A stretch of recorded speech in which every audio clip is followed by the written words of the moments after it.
Democrats of the Red Rocks. And I have to tell you, I just told Ronnie, I just thought, once Kamala Harris gets elected, this is going to be such an easy job this year. And I'm going to be able to really coast after what was really a rough election 2 years. Obviously, that did not happen.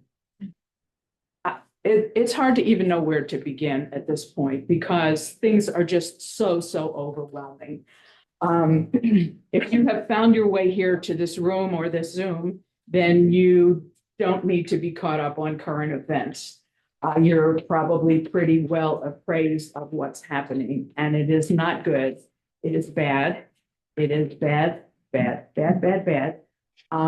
President Musk and Donald Trump are doing exactly the opposite of anything that anybody in this room would do on almost every single issue. They exactly go the opposite way. I don't know if any of you are Simpsons fans, but we are being run by Mr. What's his name? Montgomery Burns, the one who was the head of the big company, the power plant, right? It's like, really? This is just not good. We are furious. We are frustrated. We are angry. We are overwhelmed every single day. It's just so much news, and none of it is good. Hopefully you're calling your legislators. That's one of the few things that we can do. We need to let our legislators know, one, they need to know how we feel about things, because otherwise they don't know. And number two, we need to hold them responsible. So if they vote for to confirm some of these nominations, as Ruben Gallego did a couple of weeks ago, he voted for the Energy Secretary, for the Treasury Secretary, for the Agriculture Secretary. Agriculture contains food stamps and all the feeding programs and our food safety programs. So he voted to confirm these. We need to let our senators know how we feel. But even if we do, it's a challenge because yesterday the Democrats voted at a solid block. And still, Kash Patel was confirmed as head of the FBI. This is bad news. Last week, Tulsi Gabbard and RFK, more bad news. The Democrats did sit together as a bloc, and it still didn't work. I don't know what's going on with the Republicans and what they're so afraid of, but clearly they are. The lawlessness that's going on in our country now is really unprecedented, and it is lawlessness, breaking the law every day. We're winning some lawsuits, losing some lawsuits, but it's unprecedented, and frankly, nobody seems to know what to do. We're not getting any guidance from the Democratic Party. People don't know what to do, but everybody wants to do something. So will there be boycotts and protests and who knows what else? Yes, there will. But we have to be strategic about it. We can't just take to the streets every time we get frustrated. We have to be strategic about it, and we have to be smart about it. And so we rely on guidance and words from other organizations like Indivisible, people we trust, and we'll know when is the right time for us to take actions. We also need to be informed, but without getting an ulcer, if that is possible. We need to be informed. No more bragging about how long it's been since we've read the newspaper or watched TV. It's not going to work anymore. We need to watch TV, and we need to read this. We need to read sources of information that we trust. The Substacks, Robert Hubble, Heather Cox Richardson, Antonia Scatton, who's our great guest today. Newspapers like The Guardian as opposed to the Washington Post. I mean, we need to be able to keep ourselves informed, but again, strategically, it's important that we know what's going on. Okay, so people ask me, what is DORR doing? Well, DORR has an agenda. And the agenda is not to thwart what's happening in Washington. Although, of course, we will help, we will resist, we will cheerlead, we will support local action groups like the immigration group that's been formed here. We will do all of those things, and we will help when we can. However, somebody has to focus on winning elections in Arizona. Nobody in the federal government, nobody around the country is focusing on winning elections in Arizona. That is our job. We want quality education for our kids. We want clean air. We want plentiful water. We want safe neighborhoods. We want free and fair elections. We want good jobs. We want housing, police who will protect our neighbors who are scared to death right now. We want to be able to love and marry whoever we choose and to control our own bodies. And do you know where a lot of those things start? Most of those things start. It's the school boards and the city governments and the corporation commission and the state legislature. Is it sexy? No, it is not sexy. Is it frustrating? Is it difficult? Yes. And it may seem like, well, that's our little part of the world. Well, yeah, well, if we could just do that, that would be a lot. Do we love everything? We have to. We have to keep the top 3 slots in Arizona Democratic. Do we love everything that Katie Hobbs does all day? Are we in favor of everything? No, not always. But is she using her veto stamp? Yes, she is. And do we want Andy Biggs as our next governor? Yeah. So seriously, this is the kind of things that we have to focus on. If we try to tackle everything, we will accomplish nothing. We cannot do it all. So I'm hoping that you guys will partner with DORR, will partner with our local indivisible groups, and continue to build a community where we care about all people, not just rich people. And we can do that work and still not feel guilty about having fun. For example, Democrats of the Red Rocks is having another dance. Yeah. Yes, I love to dance. We're going to dance. And we're not going to feel bad about dancing or that it's frivolous. It's important for our mental health to keep active and to do things we enjoy. We should be taking advantage of the magnificent place that we live. We should be hiking. We should be go to Zumba. Go to Phoenix for a spring training game. There are lots of fun things to do in this world. And that's what we're trying to fight for so that we can have the rights and the privileges to enjoy our lives the way we want to. Believe me, the world will keep turning, even if you are not having a nervous breakdown. Things will continue to go on. So let's get back to today. We have a wonderful guest. I have heard and read a lot about how the Democrats really screwed things up. We did this wrong. We did that wrong.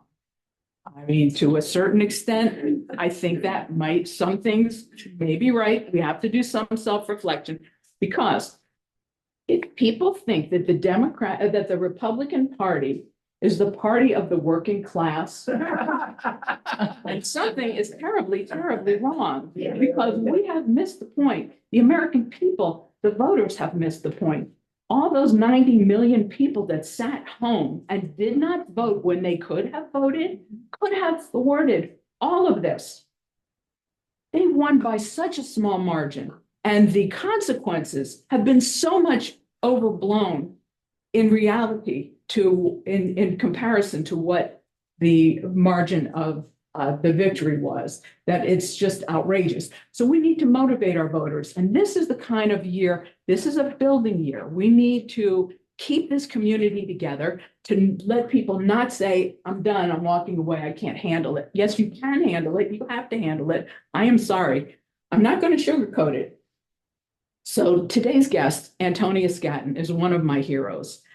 I have been reading her column for a long time. She has a Substack called Reframing America, and it is very good. And I would highly urge you to read her columns because I get something out of every single one. Even though she lives in the Chicago area now, in 2019, she wrote a document. She did a lot of research to help the Arizona Democratic Party. She wrote a document called Blueprint for a Better Party. And this was in 2019. And it was a brilliant game plan, and it would have really helped, but it was never implemented. Yeah, circumstances, maybe she can explain, but circumstances prevented it from being implemented, which is a sorry thing for all of us. However, she does know Arizona, and she does know what we are up against.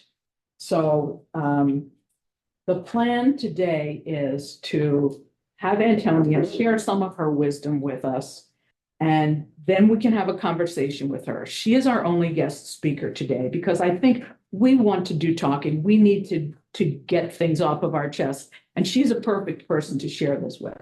So without further ado, I will introduce our wonderful guest, Antonia Scatton.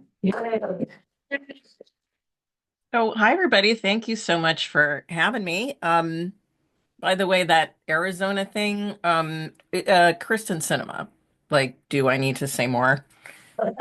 Some people didn't want our party to improve for what are now obvious reasons. Anyway, yes, I actually lived in Arizona for a total of about 2.5 years in bits and pieces working on different campaigns. And so you're sort of my adopted home state. But I'm gonna just jump into, I have a presentation, a PowerPoint for you that is a sort of mini version of a much longer training workshop that I do for people. And so I'm gonna go ahead and jump right in. Let me share my screen. Here we go. Y'all see that okay? No. Yeah. It just says science of messaging. Yep. You got that? Okay, great. Okay. So this is about cracking the code. In the public debate, we're at this a perpetual disadvantage. It's like the rules of the game are written in a secret code, one that only Republicans understand. So framing is the key to deciphering that code. And you know how Republicans always seem to have these magic bumper sticker phrases for everything? Well, here's how they work. When the producers pitched the movie Alien to potential backers, they described it in 3 words: Jaws in space. So, what would that mean to movie people? It would mean a blockbuster hit that builds suspense by revealing an unimaginably terrifying creature a little bit at a time. You're talking about visceral fear that will stick with viewers for the rest of their lives.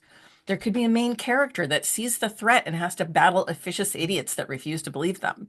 And it could end with an absolutely epic one-on-one battle. But so, how do you convey so much information in just 3 little words? When those backers heard the words Jaws and space together, their brains automatically transferred all of that stuff and more from Jaws to outer space, resulting in the movie Alien, which was, in fact, every one of those things. And that worked because they, like most Americans, already have a section in your brain that houses everything we know and feel about the movie Jaws. So, what the heck does this have to do with politics? It means that if we want people to understand complicated things in a short amount of time, we don't have to so-called dumb it down. We just have to tap into the stuff that people already know.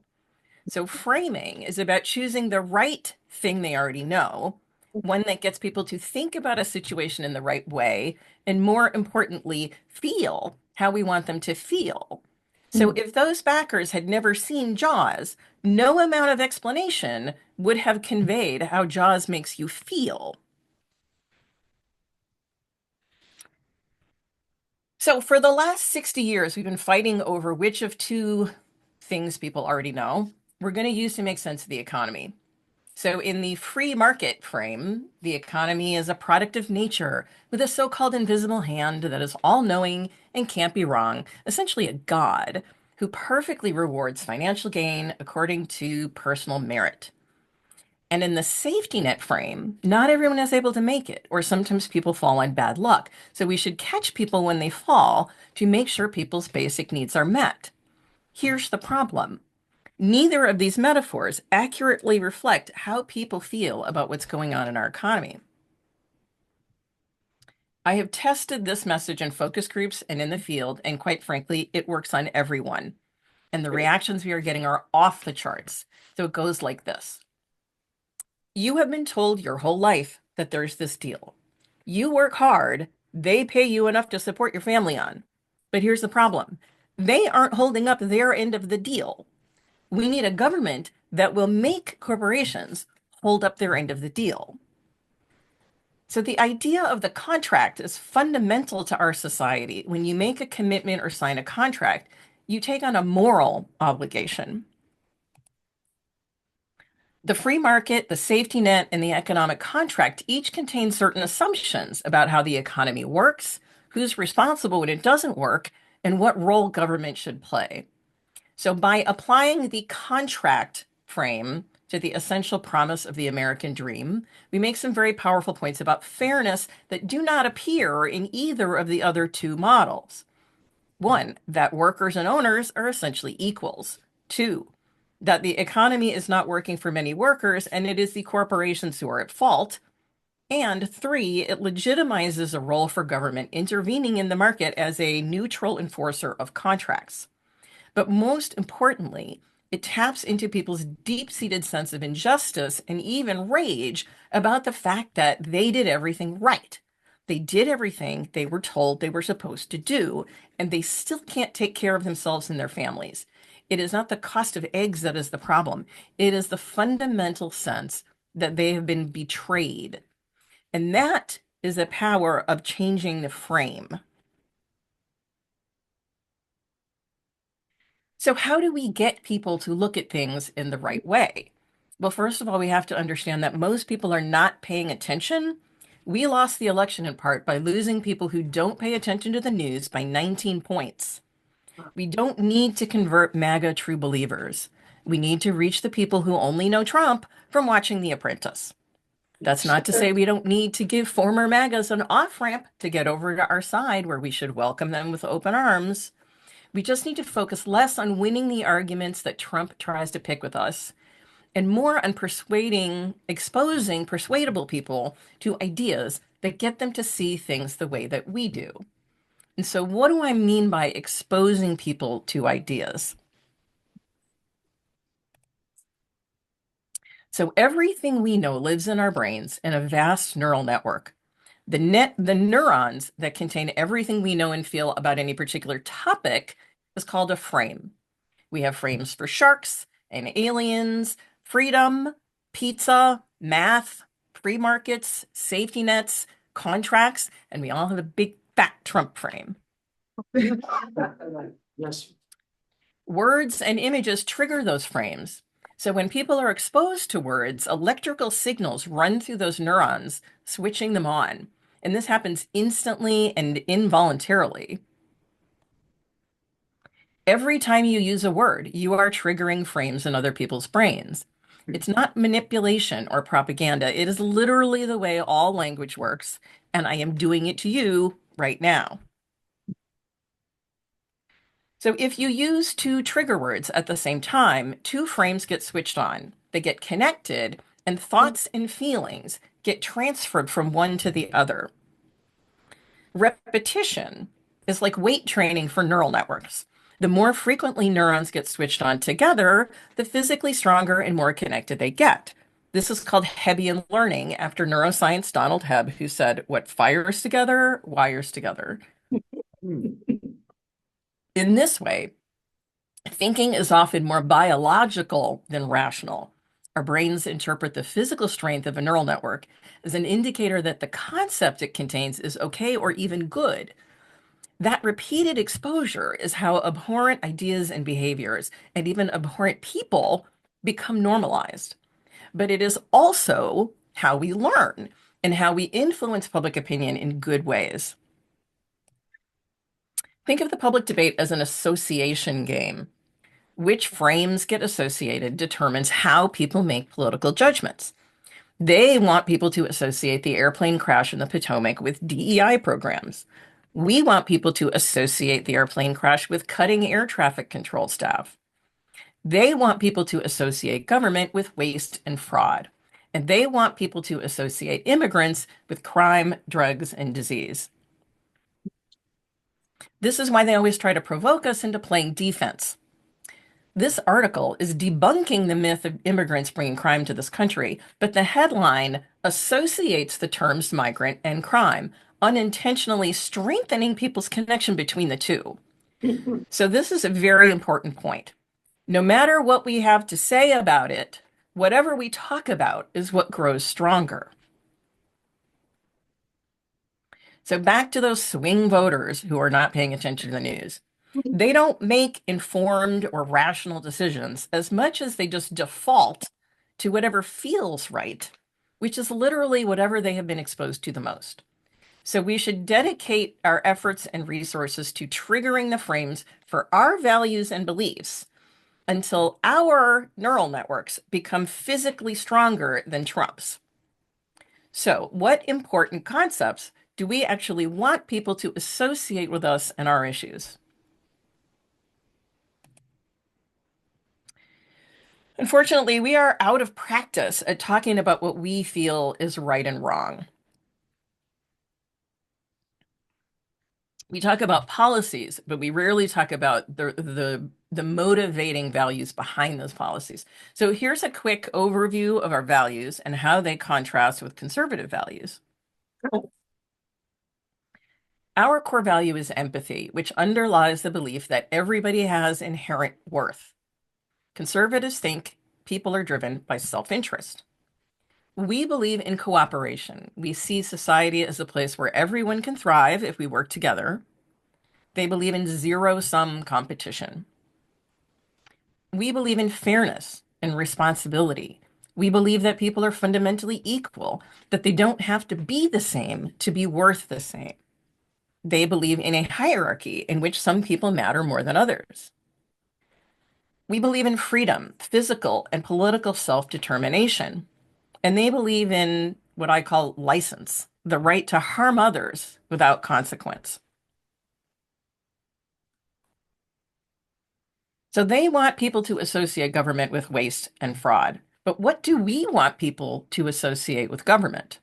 How do our values and beliefs translate into big overarching themes about what government should or shouldn't do? Government is us. Government is good. It is a tool that we use to cooperate, to serve our needs, and to improve our quality of life. We use government to provide public benefits, goods, and resources that we all benefit from, to invest wisely in ourselves and in our future, to do big things that only governments can do. We use government to protect each other, to assure our public safety and national security, and to hold people responsible for their actions. We use government to take care of each other, to protect everyone's fundamental rights, and to meet each other's essential needs. We use government to promote economic fairness, to make our system work for everyone, and to make sure that everybody pays their fair share. So every program whose funding gets cut or whose staff gets fired is doing something that fits into the categories above.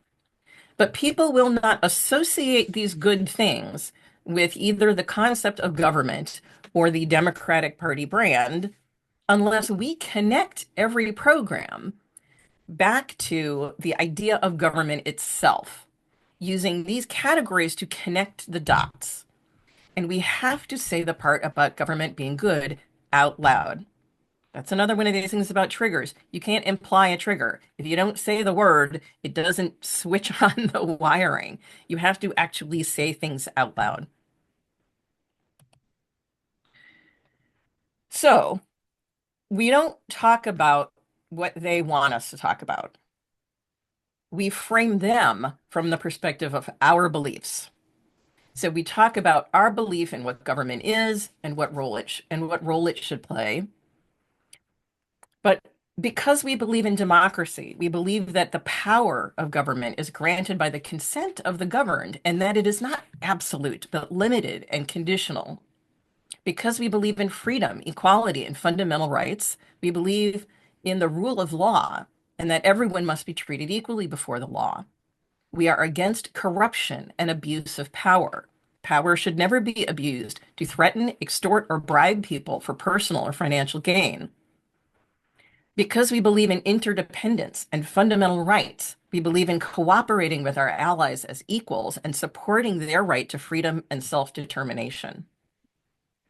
So when you talk in these terms, you're not saying, oh, look at the horrible thing Trump did today, or look at the horrible thing Musk did today. You are activating in people's brains the perspective of what government is supposed to be, what we are supposed to be to each other. Like, you want to remind people, you have to activate the part of their brain that believes that we're capable of cooperation, that we're capable of, that human beings are actually capable of self-governance. That is how we do this. So, I'm going to get into some of these, like kind of what's going on in the messaging that's going on like today. Or so with enough triggering, certain ideas eventually become sort of the default settings in people's brains. And these default settings tend to appear as underlying assumptions in the public debate. And if you accept those underlying assumptions, you will kind of automatically and subconsciously interpret certain behaviors as morally right. So Trump and Musk, etc., are operating on the premise that the federal government is so hopelessly broken that we should zero out all federal government programs and just start the budget from scratch, making each program justify its existence. They have been doing it by impounding the funds, which is illegal and wildly unconstitutional. Here's the problem. For 60 years, a billionaire-funded network of corporations, politicians, PACs, news networks, churches, foundations, and think tanks have demonized Washington and government itself. Public attacks that we have abjectly failed to counter. For this reason, too many Americans see drastic action as justifiable. Some even see Trump's willingness to break the law to do it as the actions of a uniquely great leader. This has always been their strategy. We can't just say, look at what they're doing and assume people will see it the way that we do. We have to challenge these underlying assumptions that they use to justify what they're doing, to make people, especially those who aren't paying close attention, feel like they could be morally right. So what they're saying is, it's not bad to destroy the federal government if it is unfixable, if it is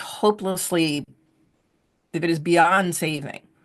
It's not bad to cut programs if that is how we balance the budget. It's not bad to slash taxes on the rich if that's the best way to create jobs. And it's not bad to work with Russia if they're not really our enemy. Let's see. So, as you can see, there's a lot more to that, but I think we can switch to discussion now, and we can just talk about what we've just gone over, and then I think after we discuss sort of like questions about what I just talked about, we can I have some more stuff about sort of how logistically we can go out and get our message out to people in the community.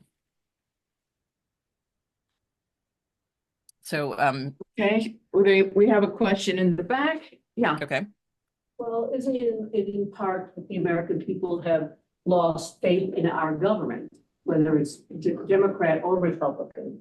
We have people and news about how people stay in the position until they drop dead, and how their PACs are writing the information. Their young people are telling them what to say. And so if Americans have lost faith in government altogether, and then we have the Trumpites who are repeating the same thing over and over to implant it in our brain, it seems that has taken space. And I know we're all in shock, we're all depressed, but we have been listening to this happening for years. Rachel has been talking about it for years. So why are we all so surprised is my question. Could you hear that, Antonia? Yeah, I heard that. Yeah, I what I get a lot from people is, oh, well, people don't have a lot of faith in government. So if you use the word government, they're going to feel like, you're not credible. And I'm like, you know what? What we've done for 50 years is allow them 100% of the control over defining what government means. If you stop to think about it, there might be a little bit of waste in government. There might be some slow processes, most of which are there for actually good reasons. But I've actually done focus groups with federal government employees for the last couple of election cycles. And I can tell you, every single one of them in the IRS, in the Border Patrol, their main problem is not enough staffing. They're overworked, they're under-resourced. What they're not able to do is really, the honest God's truth is that the staffing of the federal government hasn't changed in 50 years, even though the population of America has gone up dramatically. So to be perfectly honest with ourselves, the federal government is doing a damn good job, and we do not need to cut staff. If anything, we need to increase staff. If there's any efficiencies problems going on, they're in our contractors who are ripping us off left and right. So if that's what we really believe, why are we so afraid to come out and say government is good? We believe that government is supposed to be kind of like how we make decisions as a society. So and most people actually agree with that. Like if you take surveys and you say, if you ask people, do you want the federal government to play a bigger role in X? Name your topic.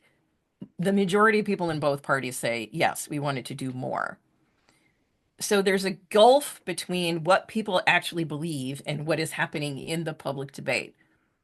So what we have to do, so when somebody says, well, you can't say that, I'm like, so you're recommending a strategy that for 50 years we have let them have 100% control over the brand of government. That has failed us completely. And your strategy is to continue doing the same thing. That doesn't make any sense. The sooner we start going out there and saying, hey, people, government can be good. Government is good. Government can be good if it's in the right hands and if it does the right thing and respects the rules and actually like lives up to what we need it to be.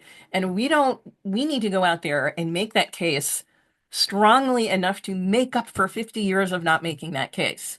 We need to hammer away at that. And right now, people all across America are experiencing what happens when the federal government isn't able to do its job. If we can't get out there and make that case now, like this is the time. This is the opportunity. Every time government gets shut down, every time programs get cut, people get pissed. We need to leap on that and use that to make the case that, that I don't even want to put in the caveat that government isn't always perfect. I think we just need to go out there and just say, like, federal government is doing a freaking fantastic job at what we need it to do.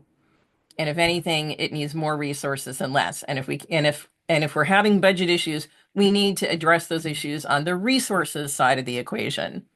The problem, people are concerned with debt, if people are balancing the budget, you know what? These guys blew a giant hole in the resource side of the federal budget equation. And so we need to close that gap by making rich people pay their fair share for all those resources that they're using. Not just pay their fair share because they have the money, but pay their fair share because they're the ones benefiting the most from all of the research and the infrastructure and the education and all of these things these resources that we're providing. So we have a counter story to put out there, and we need to do it in as bold and unapologetic as a matter as we possibly can. Let's see. So there's trying to follow the notes here. Do you want to kind of Shelley, maybe you can ask the questions that Yeah. are coming up on the Zoom call in the chat. Yeah, we've if got you a few would. of them. Okay, Okay. first off, Kathy Rutherford asked, can you give me an example of how we reframe what Trump and Musk are doing? Okay. So I mean, I feel like, for example, like I just read some stuff about Ukraine, and I feel like if you're trying to they're doing so much stuff that just seems batshit crazy, but we need a consistent through line to knit all of those together into a message. And in my view, the best message is that they're essentially turning the American government into a mafia state. And mafia state isn't just name calling, that's a term that is used to describe how Putin runs Russia. And it's essentially, on the one hand, it's essentially a better way of describing what is a kleptocracy. Like terms like fascism, fascist, oligarchy, kleptocracy, the American public, those don't trigger the things in people's brains that we want to trigger. Like we talked about in the training, you need to use stuff that actually brings something to mind. So when you talk about a mafia state and you talk about extortion, it's like a protections racket. Like Trump has gone into North Carolina and said, basically, we're gonna withhold the funding that you need to rebuild your communities unless you kowtow to our plan to round up. They want them to round up all their immigrants and hand them over in exchange for the money they need to rebuild their infrastructure after the flooding. That's extortion. You know, it is, if you picture, and we know this from movies are a lot of our, what our popular culture, you know, Seven Samurai. I don't, like, there's so many movies that are about like these horrible gangsters that come into your community and terrorize everybody in exchange for money. And what inevitably happens is that the townspeople gang up and throw them the fuck out of town. And that's basically, you know, Trump is over there saying to Ukraine, like, I'm going to let Russia just roll right over you and have whatever it wants if you don't fork over $500 billion worth of natural resources. It's extortion. So you can look at what he's doing in Asheville and what he's doing in Ukraine, and it's the same thing. It's a threat used to extort a financial resource. And so I think that talking about them in terms of their criminality, you know, violating the Constitution, I think the most important terms we can use are abuse, corruption, and abuse of power, because that is really what we're talking about. Corruption, abuse of power, extortion is what he's doing in all of these different cases, soliciting bribes. That's the language that's going to break through and trigger what we need to trigger, not oligarchy or kleptocracy or Kakistan, whatever the other one is. We're like, I guess what I'm trying to get across is there's a difference between a label. Fascist is a label. Oligarchy is a label. Mafia state is a trigger. You know, and the difference is, what is it that people have in their brain? Does it give them information about who these people are, what they're doing, whether they're right or wrong, and how we're supposed to behave in response? A good trigger gives you these other, it plugs you into a kind of a thinking that gets people to say, oh, I know how I'm supposed to behave in this situation. They're the bad guys. We're the good guys. We have to gang up, whatever. So that is how I'm looking at what's going on there right now. And I feel like we should be able to do that. And then we have to combine that with making that case for government in order to kick the foundation outside of their justification for breaking government. So that's my kind of 1-2 punch there. And I have other stuff that's specifically about the budget debates and other stuff like that, but I think those are the most important things right now. Okay, thank you, Antonia. So we have Sue Holloway asks, how do you counter what the book, The Federalist Papers, says, that we ought to stick to the literal words the Constitution says? Well, I mean, right now we're not even close. I don't who's actually arguing we should stick with the literal Constitution at the moment, because they're sure as heck not. Yeah, I mean, I think that right now we are, you know, whether the Constitution is literal or living and interpretive is sort of kind of off the table at the moment. But I think that going back to that idea that, like, look, how do you think people who live in a society together get shit done? How do we make group decisions? How do we carry out those decisions? We do it through government, and the Constitution is sort of our rules of the road. Sometimes they need to be updated to fit circumstances, but the intent of the Constitution is based on the values that we all share. And, one of the things it is absolutely clear on is the limits of power and the separation of powers. And that is what, like right now, I think we could just be talking about what isn't debatable about the Constitution at this point, because that's really more about like what's going on. I mean, if the people who believe in the literal word of the Constitution tend to be the same people that believe in the literal word of the Bible and are constantly violating the intent of the Bible in their, like you can pick the words to say whatever you want. So, yeah, I don't know, I don't know, have a particularly concrete argument for that one. It just, except to say that, like, we need to stick with we need to function based on a shared set of values about how we interact with each other as people who live in a society together. And the Constitution is, a very important part of how we do that, but it also needs to recognize that things changed. So that's so obvious to me. I don't know how else to say it. If I thought about it for a while, I could probably come up with a good metaphor, but I can't think of one quite at the moment. Donna, Thank you had a question? I have one more question on Zoom. Mhm. And this is actually from Toby, who's in the room. What do you think of the Democrats creating a shadow government? I think absolutely we should be having press conferences every day. We should have people. Somebody online posted something about, I think it was called an incident command system, which is sort of like how how they manage crisis situations. And it's this very nice system where it's like there's daily updates. You have people who are, you have like a single person who's responsible for each of a number of different areas. Like, I think that there's ways that we could structure our response. The problem is we're, I don't know who's actually the responsible party. Like, the Democratic Party is such as you know, the actual functioning mechanism of the Democratic Party is like tiny. It is so few people. And like you have these Congress people, they don't have full campaign staffs during the off season. They have their office staffs, but they don't have a campaign machinery running all year round.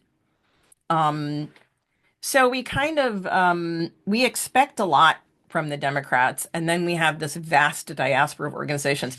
I would love to, and I think in some ways I'm going to try to coordinate this.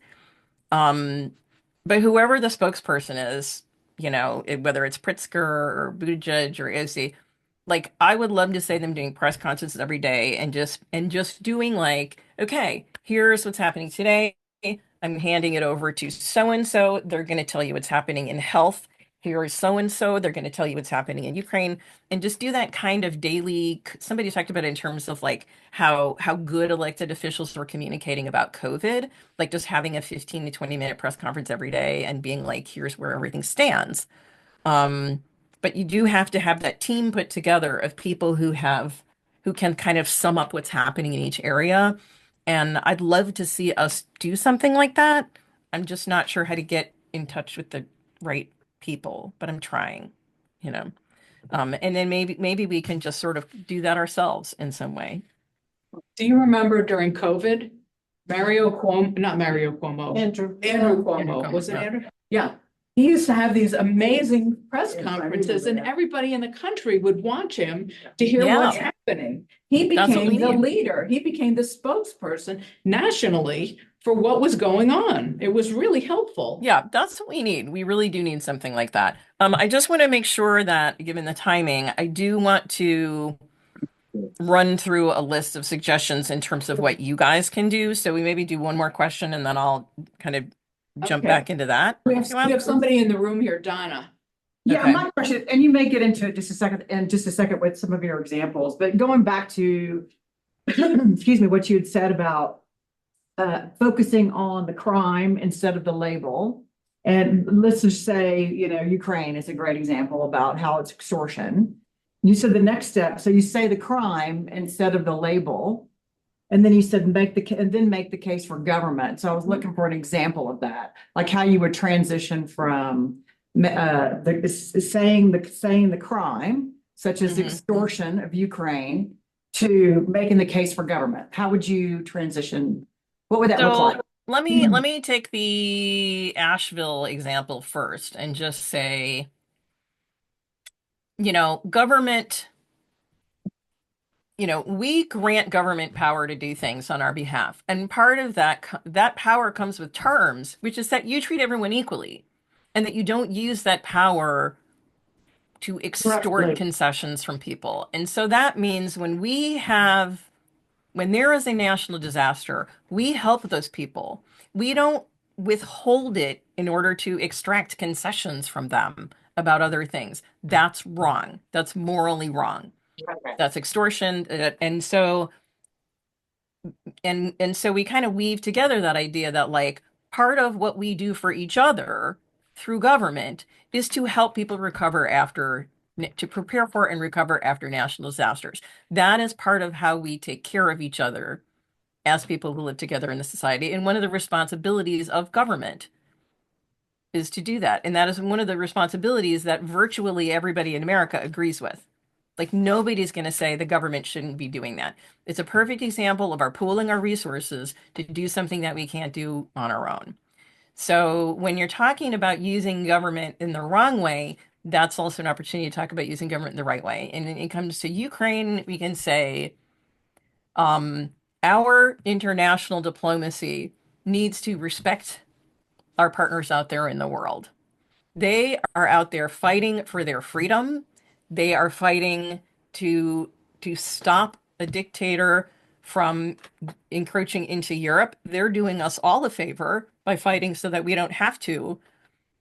And working with them is how we do this. If you want to refer back to the value, just say it's interdependence, I think, to say that like our fate as a nation is tied up with Ukraine's fate as a nation. We need to be supporting them and working with them and doing that through international institutions and cooperation. Like NATO is a cooperative effort. It means we all standing together. If you attack one, you attack all. And guess what? It's only ever actually been used once. And that was when everybody came to our rescue after 9/11. It has only ever been evoked that one time for our benefit. So what does it say about us when we don't come through for other people, when we don't protect other people? So it's about our character as a nation, about our obligation, about living up to our obligations. It's about working with other countries as, treating them with respect the way we would like to be treated. So it's kind of taking that government thing to the international level and saying, you don't go out there and act like a bully in the world. That's what people like Putin do. That's what other people do. You don't just march around stealing things from people. We live in a world with these people. Our fate is bound up with them. We need them. They need us. We work together. That's the way this works. That is how we keep peace in the world. That is how we stay out of war. And that is to our benefit as well as theirs. So I'm not as versed in international stuff as I am in domestic. So I haven't given quite maybe enough thought to how we really articulate our interactions with other countries in terms of supporting international governing bodies. So I don't necessarily, I'm sure that if we looked into it, we could find some more articulate justification for international cooperation. I think you did a great job. Thank you. Thank you. Okay. All right. Are you okay with me kind of jumping ahead to Yeah. I just have a certain list like you know, we talked about sort of like what it is that you can do. And I know that you often are like calling in or writing postcards up to uh campaigns in areas that are like hot button campaigns. But one of the things that occurs to me is that even if you're in a non-targeted area, like you're a congressional district, you're not going to take back that congressional district. However, one of the most important things that you can do, like if you are putting your resources into a targeted congressional district, you're just piling on to everybody is putting their same resources in the same place.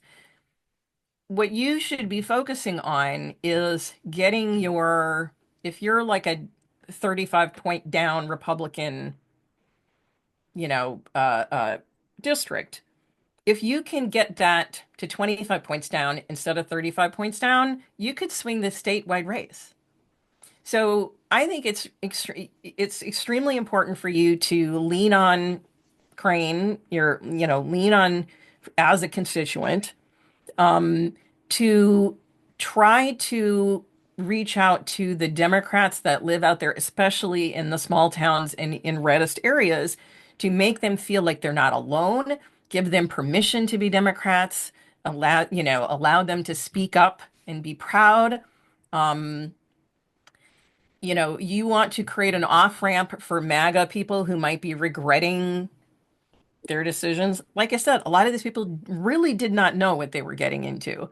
So, we can't just say they're unique, they're entirely bad. No, we want to create a place, a safe place for them to come and, come over to our side. But also, one of the most important things is that they're getting a lot of information that says Democrats are bad, evil, scary people. The online world is going to hell in a handbasket with the AI and the control with the right wing media stuff. The best way to counter that disinformation is to be a living, breathing example of what's different. Is to go out there and be an empathetic, open, supportive Democrat, and to put the lie to what they're saying. So in-person outreach, just being present, being visible, could have an absolutely enormous effect because it's really the only way, like in the social media, we can fight them to a draw at best. It's the real world where we are able to get them to see that those guys are lying about who we are. So that's really important. But also,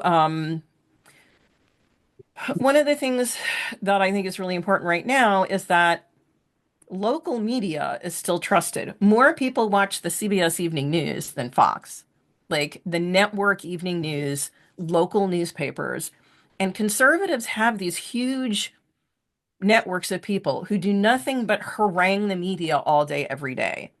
So if you're a newspaper or a TV station, you already know you're getting thousands of emails and letters that saying you're too liberal, you need to be more conservative. And that pressure is going to bend you. We need to provide that pressure on the other side. And that means not just putting letters to the editor for publication, but doing letters to the editor for just saying, hey there, I would really like you to cover this issue. And especially when we're fighting for those, changing those underlying realities, we don't have to go out there and even say, I'm saying this as a Democrat and I'm pissed off at you because you're leaning too far to the right. You can write and say, hey, could you really cover this USAID funding and how it's impacting people here in Arizona? Would you please cover what's really happening with understaffing at the IRS or whatever it is? um, pressuring the local media. Of course, if you do want to write a letter to the editor for publication, that's great. But for every letter to the editor that we write for publication, we should be sending 1,000 to just say, this is what I think of your journalism and what I think that, this is what, as a constituent of, as a customer of yours or constituent of yours, this is what I want to see from my news outlet. And somebody is asked a question about news being objective, but like there is no such thing as objective. Like every human beings have to use mental constructs in order to think. You have to pick one, and it's never going to be totally neutral. There is no such thing. But like I said before, people believe in government. If you actually talk about what government really is, people are like, yeah, that's what it should be. So reminding our news outlets how much we depend on what government does for us. That doesn't have to come off as partisan. I feel like we also have to make the point that Democrats support that. And we have to make the point that government is good, but we don't have to do it all in the same thing. We can have a group of people just hammering away at the news and saying, cover the cutting of these government programs. And then another group of people saying Democrats are the ones who are going to support these things. There's room for all of this, but we should be flooding them with pressure to do what they should be doing anyway. And also, all news outlets are grossly understaffed. It used to be that they could go out and report on things. Now they just sit in their office and publish what people send them because they don't have the staff. It's not the fault of the reporters. They just don't have the resources to do anything other than crank out what's set in front of them. Give them the back. If we want them to cover the stories that we want, we have to give them everything in a package, including all the references. So there's actually a workload there that if somebody's interested in taking that on, to just say, what stories would I like to see in the news? How can I do all the legwork for that and hand it over with a ribbon tied around it so that they're able to run the story I want them to run. So that's one of the things if we were more prepared to influence the news, we would help do that workload for them. The conservatives do it. And we generally don't. And that's part of the reason why they're getting their stuff in there and we're not. So, yeah. So I think that's pretty much it in terms of like things that I think, I feel like that's a decent list of stuff of to-dos for you guys. Did you want to kind of look at some of the other questions and see if there's anything I should tackle there? Yeah, we've got a few more questions on Zoom, Okay. or do you have questions in the room, Ellen? Yeah, we have Chris Seeholzer. Yes, hi. I just want to go back to the shadow government. How do we get to get Pete Buttigieg, who is in my opinion the best because he knows how to talk to the other side, to organize those press conferences and get it going? How do Well, we I make mean, it at the happen? moment, he's a private citizen. I don't know that he doesn't have like a nonprofit or a PAC or any, I mean, he's just a guy. So the question is sort of how do we, and he speaks up as much as he can, but I don't know whose responsibility, like who could create the supporting system. Like my sense would be to push it up the Democratic Party ladder and say, we need from the state and or the DNC a structured support system so that people can go out there and be spokespersons, because those spokespersons need to be supported by people who are subject matter experts who can do the research for them. And so I would push it up the party ladder and say, we are, as Democrats, as local Democrats, what can we do to help or support the idea that the DNC should be running press conferences, and what would be necessary? What do we need to make that happen? So this is what I need and this is what we should do. And also how do we help that happen? And because you have a voice inside the party, you can set it push. I know you have a new state chair who I don't know anything about, but just say, hey, this is something we need, and we recommend Pete Buttigieg. I mean, I'm sure he would be amenable, Yeah. but I don't have a contact for him, if anybody does. Ellen? Thank you. Yeah, Just something on that too, is that Indivisible, the national organization, talked about approaching our federal representatives.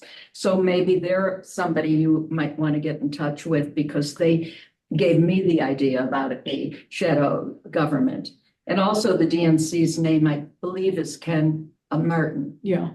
Yeah, I know Ken. I actually do. I did my message training with the Association of State Democratic Committees, which is what he was just the chair of before his current position. But he's so overwhelmed right now that I can't even get an email to him. Like my sense of it is that he's so busy kind of running around the country trying to keep people from jumping ship. There are so many people who are like, I'm going to hold a press conference and complain about Democrats and talk about how they suck. Like I feel like he has probably got his hands full, just trying to keep everybody calm and in the family. The I know that that there is no real substantive communication staffing at the DNC. There has not been one. They generally don't see that as their job. And so I think right now what we need to do is make sure that they understand that like they generally envision themselves as being responsible for getting the president elected in a presidential cycle and not much more than that. So we need them to expand their thinking into saying, in the absence of having a president, we need to be the bully pulpit. We can't just leave it to Hakeem Jeffries, who has his own workload. So I think part of that is also, again, going up the ladder in the party and saying, we need, if the DNC won't do it, the state party should do it. We need daily message guidance, and whatever infrastructure needs to be put together to create that. That's what we need to put our resources towards, and how can we help? Can I just that was say very that's part of the short-sightedness of the Democratic Party, which is so frustrating. Who is our leader? Who are we going to run in 4 years? This would be a perfect venue for the Democrats to showcase all of the young, wonderful, upcoming people that we saw at the Democratic convention and then faded into the background. We should be spotlighting people and giving them opportunity, just like Biden should have been pushing Kamala up front in the forefront for those 4 years. And then people would be ready and adapted to her and know who the heck she was. It's a great showcase. So if they're talking about, winning the presidency in 4 years, Yeah. we better start seeing those candidates, because the question I keep getting asked is, well, who's running the Democratic Party? Not running, not Ken Martin. Who's leading? Who's leading the Democratic Party? And there seems to be a huge void. Everybody's running around chasing their tail, but seems to be a perfect opportunity to showcase.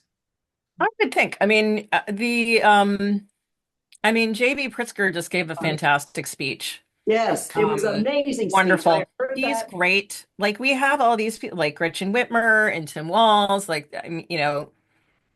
Chris Murphy, Pete Buttigieg. We have a lot of great people. The problem is that the ones who are elected officials are pretty freaking busy doing their jobs. The ones that are thinking about running for president are kind of competitive with each other. Right. And part of the problem is that there's no, like, if somebody was going to organize a daily press conference and then bring together a bunch of people to prepare content for the press conference so that a spokesperson could come in and just talk. If the DNC isn't doing that, I don't know who does. And it really takes a sea change in their vision of what they are, because The national committees, the DNC doesn't imagine itself as being responsible for the whole Democratic Party. It imagines itself as being responsible for getting a president elected every 4 years. And that just means raising money and giving it to the states for coordinated campaigns. And that's pretty much it.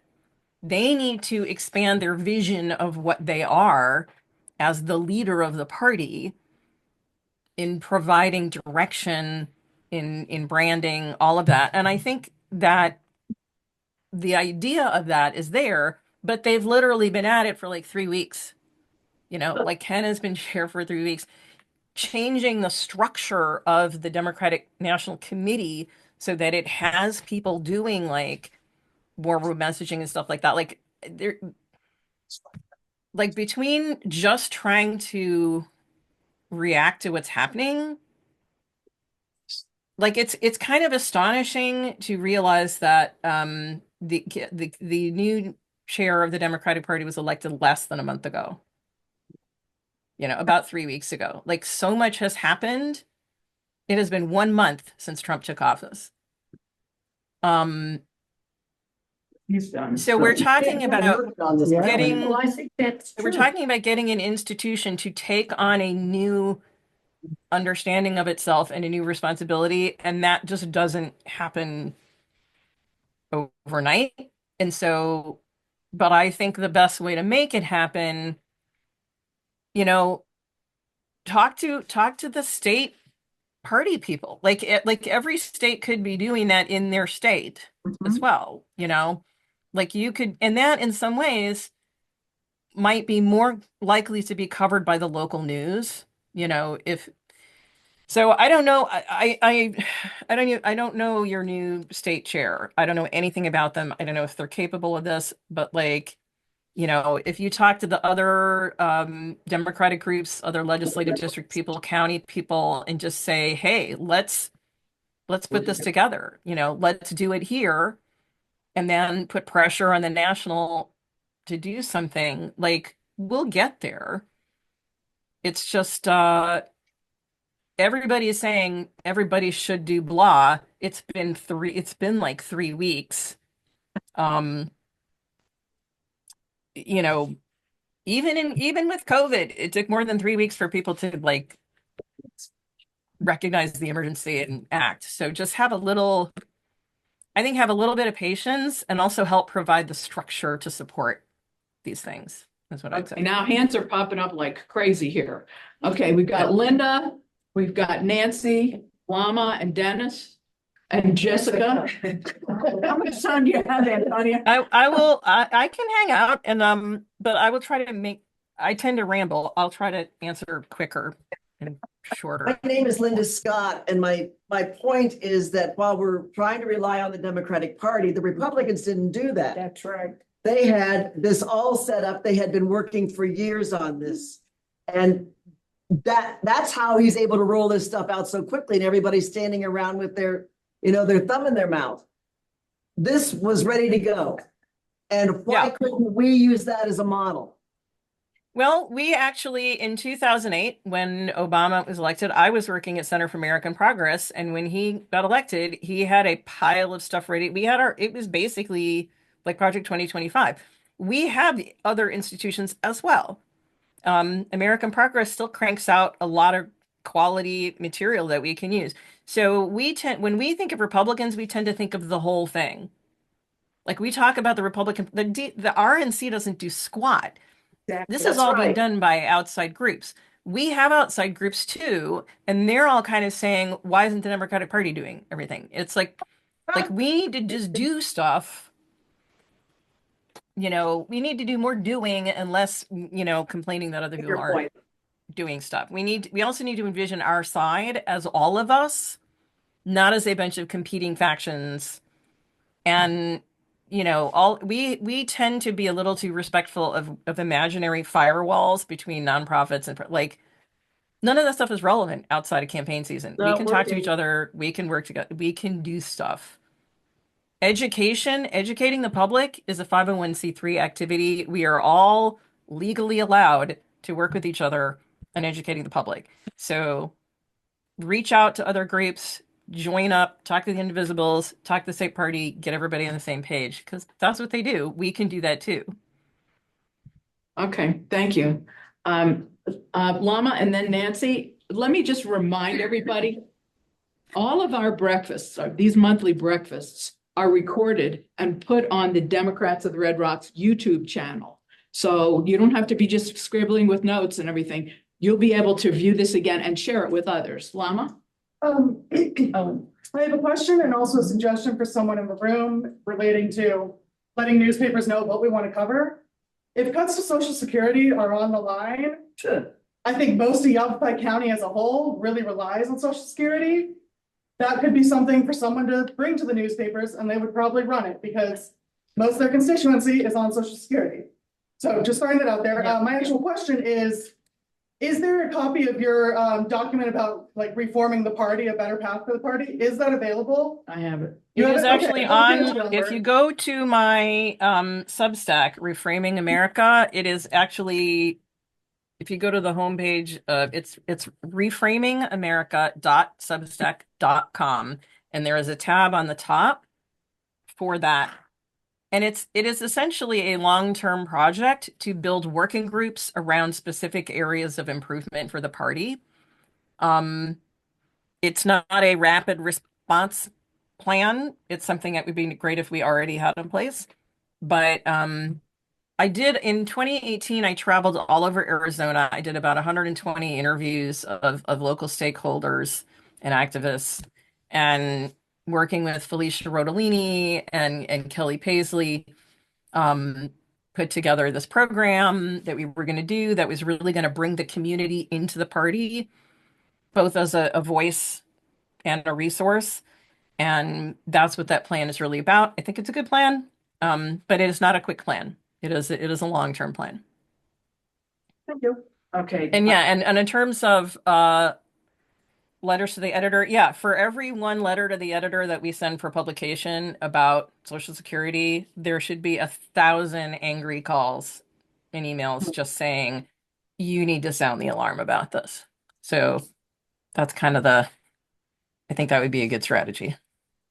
Nancy and then Dennis. I have a question, somewhat twofold. A girlfriend and I, she is a nurse, works for Blue Cross Blue Shield, and a lot of her patients are Medicare, Medicaid. So we had actually written a letter, and we're taking this, I'm from South Dakota, and so I go there a lot, and to Nebraska.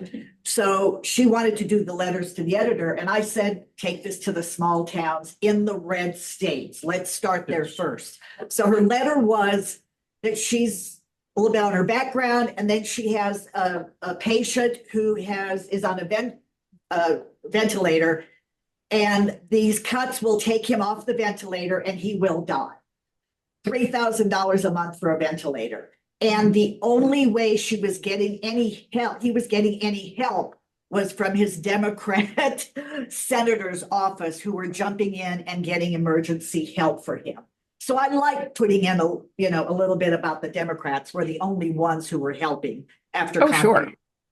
So that was, so you think that's a good way to start? Yeah, I mean, I would say, towns and in the red states, or am I just? Well, no, I mean, letters, we want to pressure in the red states. You're in a red section, so Yeah. you can do that. So I think one thing is, if you have people who are good at writing letters, have them write a gazillion letters. They're only going to publish one per person. So you can have people who write letters and people who submit them as two separate groups. Because somebody lives in the right area, you can just give them a letter to you can already give them a letter to publish. Because there might be people who are perfectly happy to submit a letter, but wouldn't really have the time or the skills to write one. So I would say team up. If you're a good letter writer, team up with a larger number of submitters. And yeah, if you can work Democrat in there. But I think, if we just had a natural uprising of Social Security people on both sides of the aisle, that would be great. So do talk about the party, but also say, hey man, we're doing this for everybody on Social Security. So part of how we do this is to say Democrats are the ones that are really caring about this, but we're on the side of all of these people because we want to bring them all into the fold. So, yeah, a mix of like addressing the issue specifically and tying it together with Democrats, I think is good. You guys kind of need some of each. Dennis? Two things if I can. I would suggest that there be, and this can be done nationally and statewide and then locally too, that we provide the information on one issue per day in written form that someone can sit down at their computer and print out that particular issue. Then they have it in their hand. Then from that, if they choose, they can make phone calls, they can write letters, whatever, and they have the facts. I'm very impressed with Rachel Maddow's show. She has done such research, beautiful research on many different issues. And She has a huge staff. Like a Well, huge staff. we get the information Yeah. from them in written form, that then can be responded by all of us in our various ways. Yeah. On the newspapers, whatever. Secondly, support the Republicans that are speaking up. Who were they? That's Be me. silent. It's a few, but yeah, we should. Starting to now. So if every time you see a Republican saying something that is opposed to what Trump is doing, get it, Back them up. Telegram, no. Pat on the back. Send an internet, send Give them a pat on the whatever. back.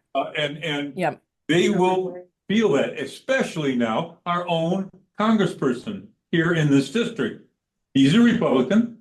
We need to send information to him, not angry at him so much as we need help on this issue.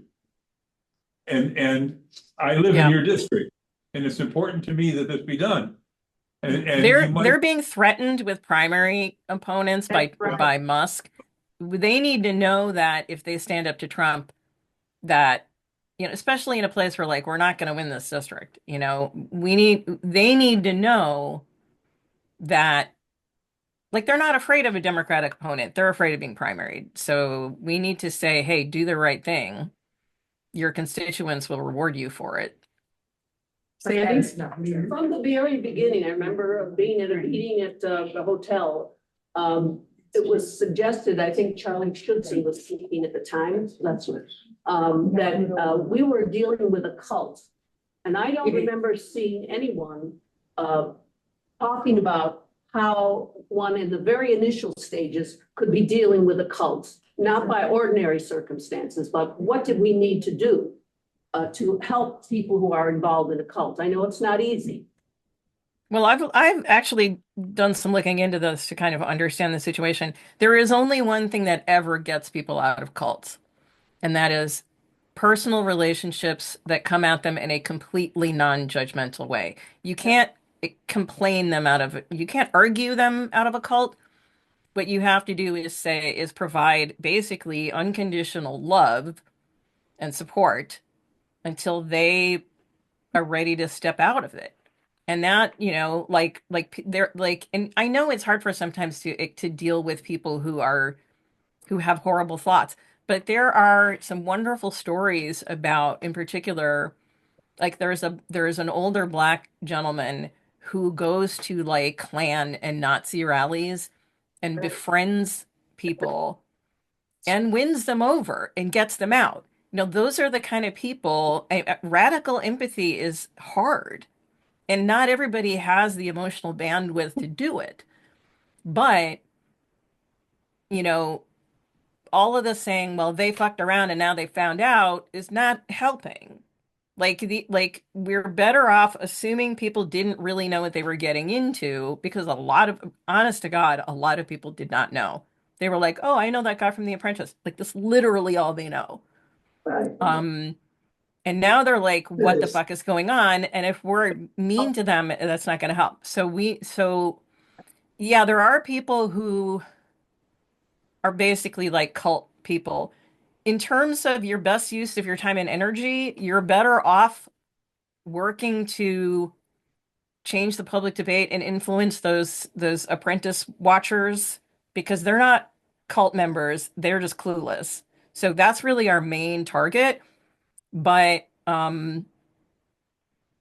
if you are dealing with true believers, maybe in your family or in your community or like people that you encounter, doing it as a person who cares about, like, that's the only way you get through to people is by having like an actual personal real world relationship. There's no way to do that. There's no way to get somebody out of a cult through online communication. So don't Sure. waste your time.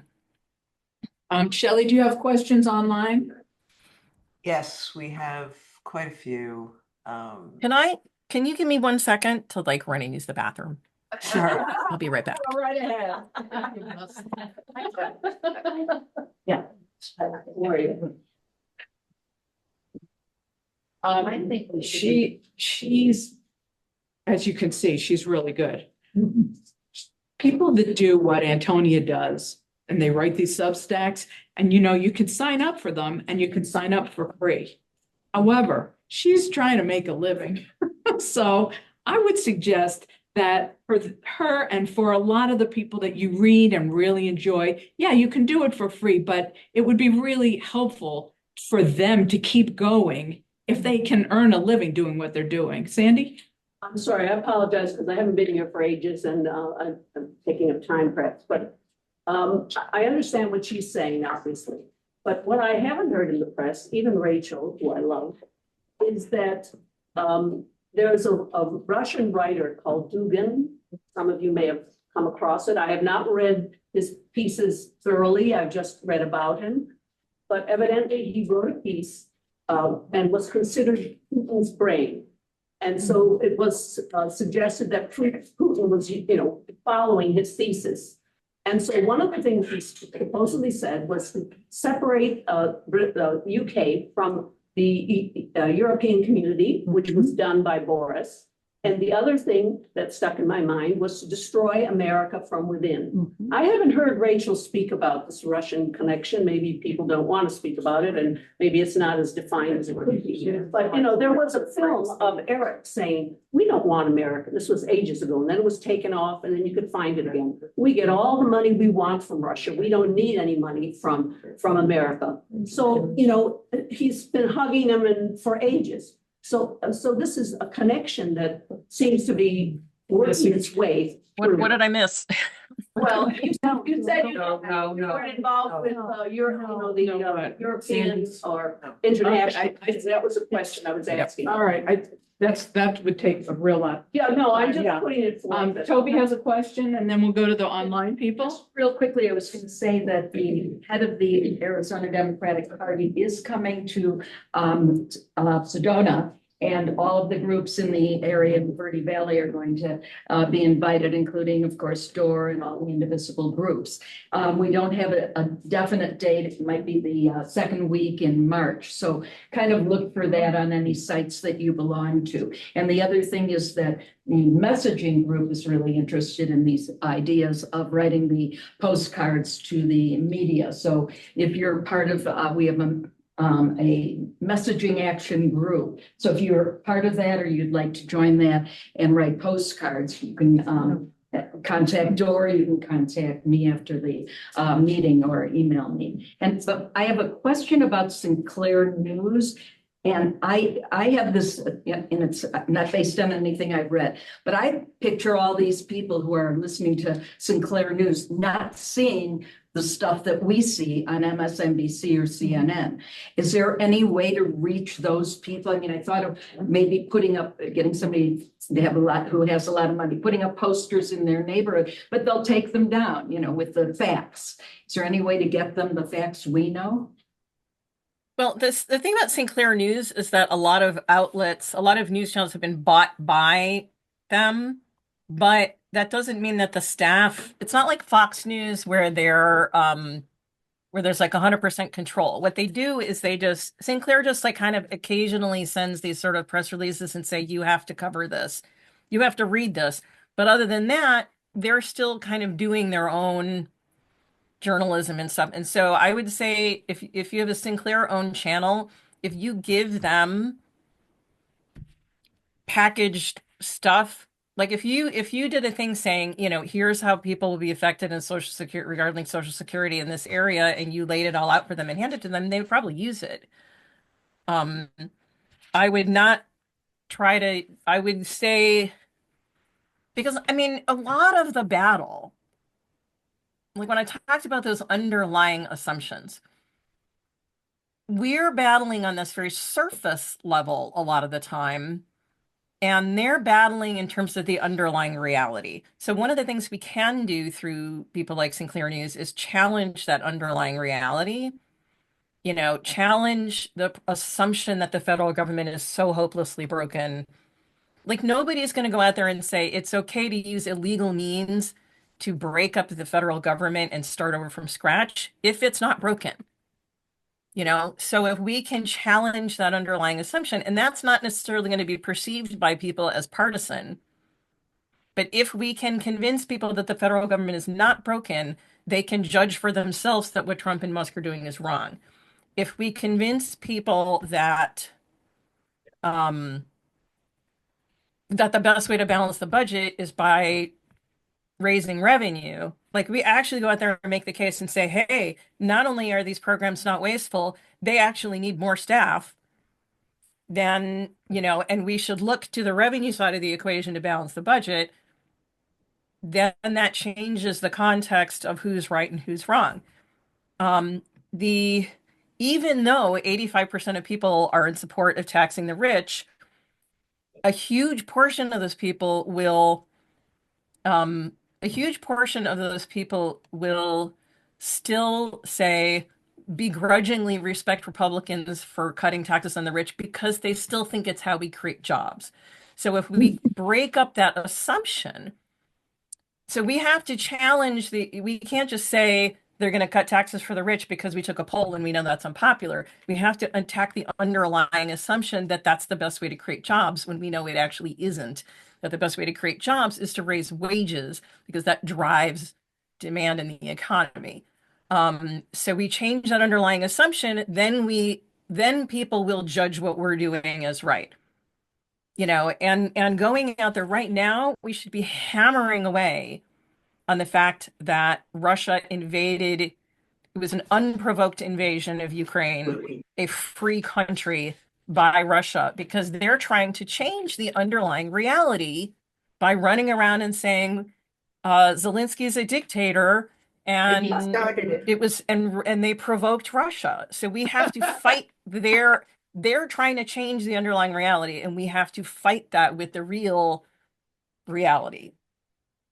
But I think we have to say it over and over again. Yes. Like Karl Rove playbook, if you say it over and over, they'll think it's true. So we like we can't said, just say it once. Like we said in the presentation, literally you have to say it over and over again because it takes those like synapses and makes them literally physically stronger. So imagine every time you're saying something, the person who's hearing it, there's a little electrical signal going from this place to this place, and you're building that up until it becomes the default idea in their head. It's the repetition is as necessary. It's like a physical workout to strengthen those thinking muscles. A lot of people are not using those thinking muscles.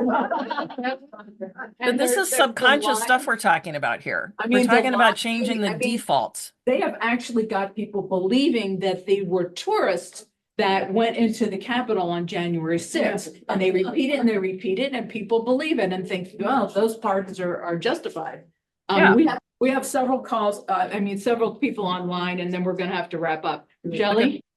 Okay, going through most of these questions, they've already been answered, but we have two that are related, so I'm going to read them both out. Ginger Buckendall asked, can you speak for a moment on how to create an off-ramp for MAGA people, both those who are acquaintances and those who are close to you? And then William David asked, how do we reach MAGA audiences who live, play, work in epistemic bubbles, echo chambers that lack alternative voices, such as evangelical churches, VFWs, local shooting and hunting clubs, etc.? Ooh, good questions. Repeat the first one. Sure. Can Can you speak for a moment on how to create an off-ramp The for off-ramp, MAGA okay. people? I mean, I feel like the way we do that is just cut the name calling and the judgmental stuff and the snarkiness and the insulting people's spelling. And like we really do have this annoying tendency to um kind of, I mean, one of the things I talked about that economic thing. So we don't have any idea just what a large number of people out there voted for Trump because they wanted to send a bull into the China shop because they're so frustrated with the unfairness in the economy, which they blame on Democrats because NAFTA was a huge driver. Thousands of factories closed. People were driven out of work. Small towns were killed by the big box store. When the factory closed and a Walmart moves in, your town dies. We didn't have to respect the pain that this caused a whole lot of people. And then in 2008, they wanted Obama to come in and put those bankers in jail as millions of people lost their homes, and that did not happen. Everybody got bailed out and everybody lost their homes. So there is justifiable anger towards Democrats on the economy. I think one of the things we could do is to sort of mea culpa that and just be like, hey, we admit that was bad. But I think also people don't understand that Biden was the one who was turning that around. He was the one who was really coming out and doing a lot of stuff behind the scenes to fight for working people. They're not necessarily going to believe that. But the least we can do, I think, is start by understanding that there are reasons why people supported Trump that have nothing to do with trans people, that have nothing to do with immigrants. In fact, there's a lot of evidence that show that that is not the case. So suspending our own tendency to judge based on assumptions about their motivations that may not be true, I think has got to be step one. And then finding common ground. Like when we went out there with that economic message about the unfairness, that hit in deep, deep Trump country. Like that message gets through to freaking everybody. Like it is that palpable sense of unfairness that people are really frustrated with. So I would say start with connecting around economic fairness, connecting on that economic populism level, being willing to accept their criticism of Democrats in the past about that. And then just being a person that they can talk to and that, is just doesn't make them feel automatically judged. And then in terms of these bubbles, I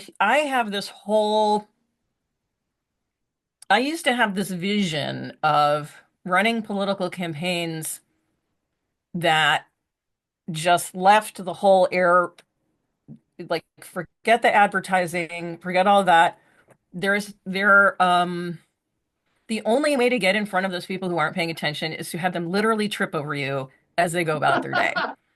So t-shirts, like if you have a t-shirt that you can, um, hang on a second, that every time somebody chat things, a little bubble pops up and it's very annoying. I just change the setting. So I had, there are groups that I've worked with that did things like put stuff on posters and stand outside of the grade schools when people are dropping off and picking up their kids. You can wear a t-shirt to the gun range. I don't, like you kind of have to, but you're not going to go in the gun range and be like, excuse me, let's talk about Trump. No, you have to have like symbols, slogans, things where you can go in there and then they go, oh, what's that about? And then look it up. So, lawn signs in rural areas in particular, how critical lawn signs and stuff are. Visibility is huge. Billboards.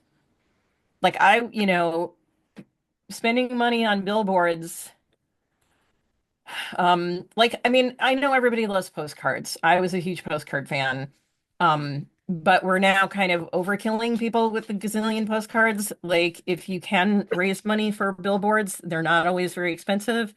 Um, and if you can find a way to message them that is very open and not just some snarky negative thing, but visibility, like literally as they're driving down, they need to see shit when they are, you know, if they go to they still go to the grocery store, I would imagine. Um, people do leave the house. So the way I always thought about it is that every community has a circulatory system for information.